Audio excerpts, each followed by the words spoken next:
Perdana Menteri Muhyiddin Yassin memberi jaminan pilihan raya umum akan diadakan selepas darurat tamat apabila Malaysia pulih dari pandemik COVID-19. Katanya beliau tidak berniat untuk menghalang pilihan raya tersebut, tetapi ia tidak dapat dilakukan pada waktu ini kerana jangkitan virus tersebut masih lagi serius.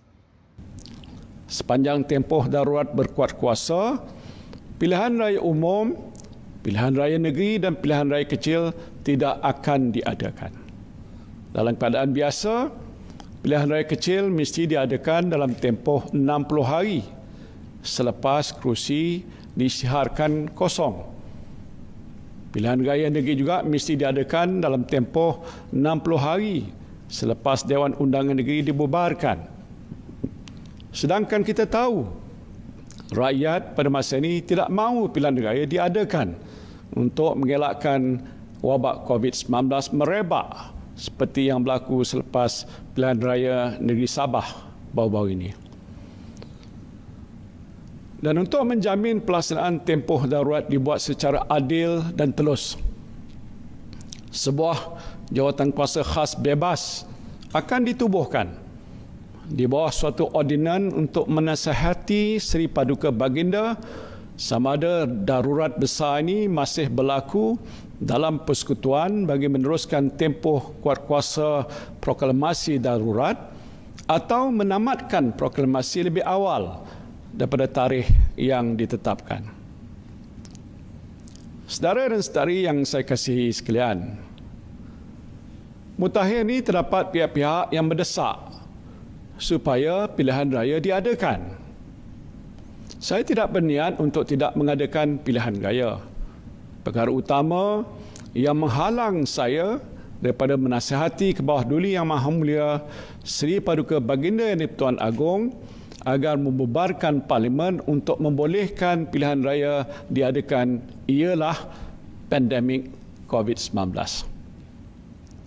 Keputusan untuk tidak mengadakan pilihan raya semasa pandemik COVID-19 ini masih menular ini adalah selaras dengan satu daripada 5 prinsip maqasid syariah, iaitu menjaga nyawa ataupun hifzun nafs. Dan dalam konteks ini adalah menjadi kewajipan saya sebagai ketua kerajaan untuk menjaga nyawa rakyat dengan melindungi saudara dan saudari sekalian daripada jangkitan COVID-19 ini.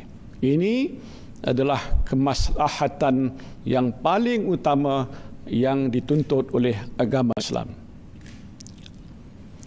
Justru saya memberikan komitmen yang tegas bahawa pilihan raya umum akan diadakan sebaik sahaja jawatan kuasa khas bebas yang akan ditubuhkan memperakukan bahawa wabak COVID-19 telah reda atau pulih sepenuhnya dan pilihan raya adalah selamat untuk diadakan. Pada masa itu terpulanglah kepada rakyat untuk memilih kerajaan mana yang layak untuk mentadbir negara ini dan menjaga kebajikan saudara dan saudari sekalian. Inilah komitmen dan aku janji saya yang akan saya tunaikan insya-Allah.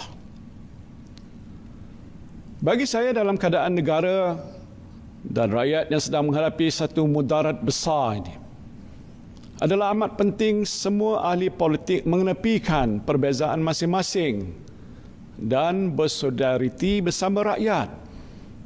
Bila tiba masa untuk berpolitik, maka berpolitiklah dengan penuh bertanggungjawab. Saya juga memberikan jaminan bahawa sepanjang tempoh darurat ini, Badan Kehakiman akan terus berfungsi untuk menegakkan hukum dan keadilan. Kerajaan Perikatan Nasional akan terus mempertahankan kebebasan Badan Kehakiman dan tidak akan sekali-kali mencampuri urusan mahkamah. The judiciary will continue to be the beacon of justice in our country, and I will never interfere in the business of the court. Aktiviti ekonomi juga akan terus berfungsi tertakluk pada SOP dan perintah kawalan pergerakan yang berkuat kuasa. Kerajaan akan memastikan aktiviti ekonomi tidak terhenti agar rakyat mampu untuk terus bekerja dan perniagaan, perdagangan di industri dapat terus beroperasi seperti biasa.